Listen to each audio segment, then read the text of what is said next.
فريقك كنا الدوري راح. لا ان شاء الله بعد الشوط الثاني ان شاء الله راح يعوضون الربع ان شاء الله ما يقصرون. الشوط الاول العربي ما كان زين. لا والله ماكو شيء، مستوى الفريقين كله ضعيف يعني مصابين ماكو شيء. القادسية ما عنده مشكله، هذه المباراه بالنسبه له مو مهمه، انت المباراه مهمه عندك، المفروض انت اللي تقدم مستوى.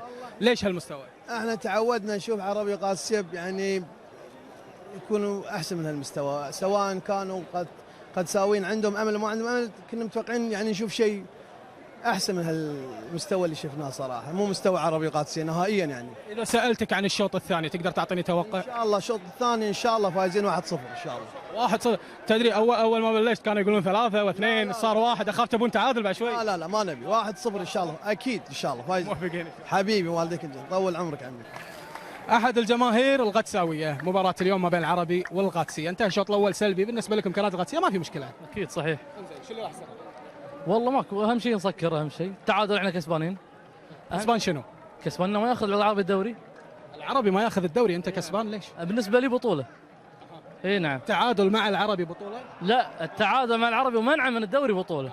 اي نعم. العربي راح تقدرون تمنعونه، العربي كان افضل بالشوط الاول. والله افضل بس للحين ما قول، والشباب ان شاء الله فيهم القوه ان شاء الله. ما دام في فرص في جول.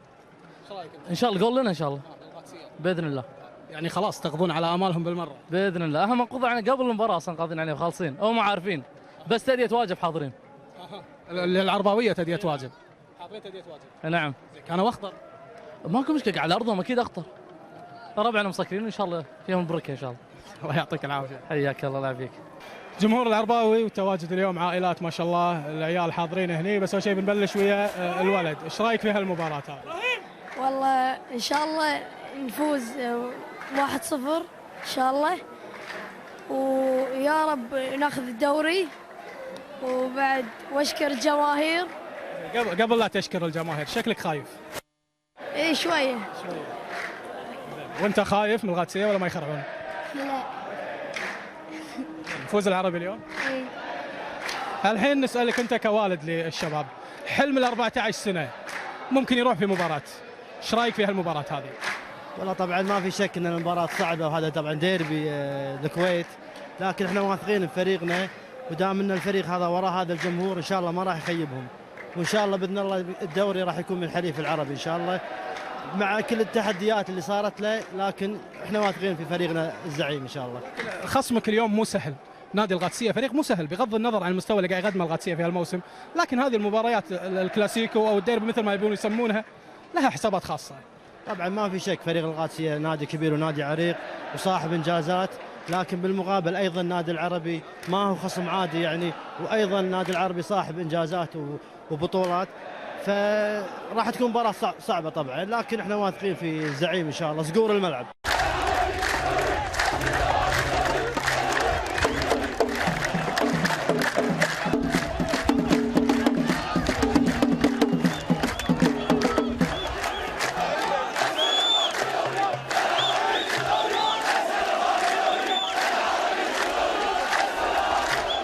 ايش راح تسوون في المباراه؟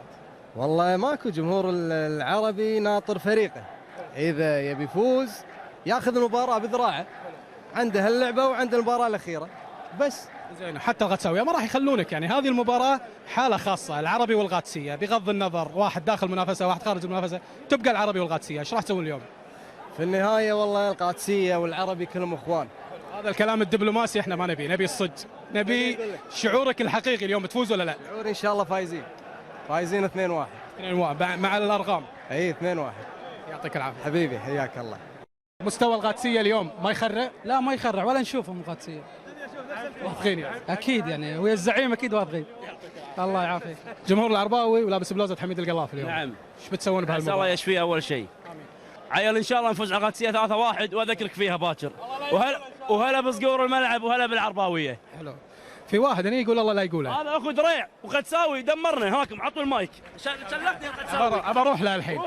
روح له بس شوف ترى مو بس هو، كل القدساويه يتوعدون بهالمباراه، ابي ردك عليه. يبا بعيده على شواربهم، وراح نفوز ان شاء الله، وراح ناخذ الدوري، وراح نرفع عفوا الدرع، وكاهو الدرع، هذا الدرع خلصنا واصل الدرع بالمخبه خلاص يبا. الله يعافيك، حياك الله. احد الجماهير القدساويه واليوم موجود ما بين العرباويه، يعني شو الجرأه هذه؟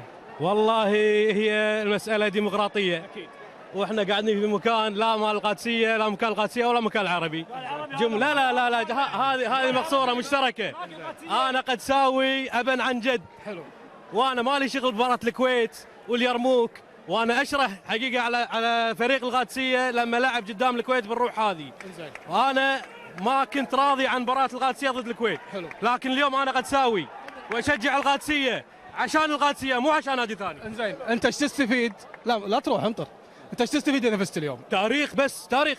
حتى لعبه الكويت كانت تاريخ. لا اوكي، انا شرحت عليهم، انا اشرح عليهم، وانا ماني راضي لا عن الاداره ولا عن الاجهزه الفنيه والاداريه ولا عن اللاعبين على اللي سووه.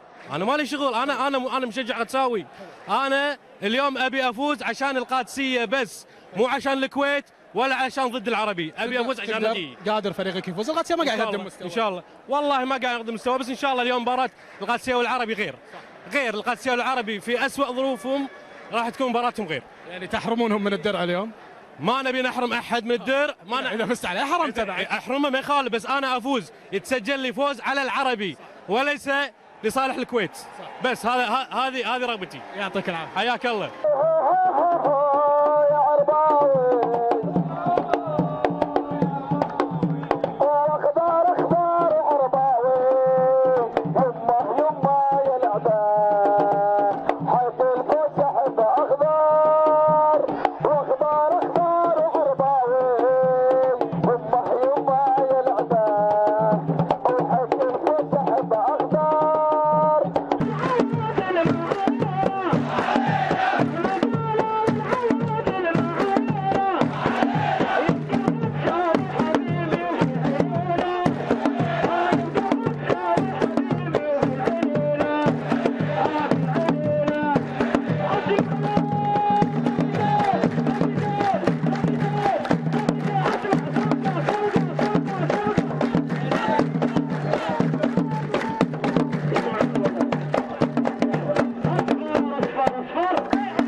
هذا فريق بذمتك، هذا فريق. شنو المشكله يعني؟ المشكله الكويت وشلون قدامنا؟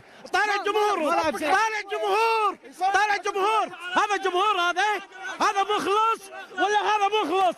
كلكم على راسي يا العرباويين، كلكم على راسي والله كلكم. الزعيم يبقى زعيم، الزعيم يبقى زعيم، ما يكون الزعيم عرباوي.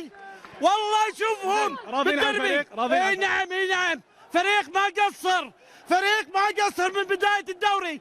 احنا ما نعطي الدوري حق فريق ثاني، احنا ريايين، اذا بناخذ دوري ناخذ دوري.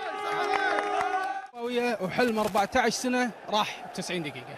الحمد لله على كل حال، قدر الله ما شاء فعل. احب اشكر جماهير النادي العربي على وقفتها مع اللاعبين، واشكر اللاعبين اللي ما قصروا، اللي طلعونا من بيوتنا من قبل المباراه ب4-5 ساعات. وبوسه على كل جبين لاعب عرباوي.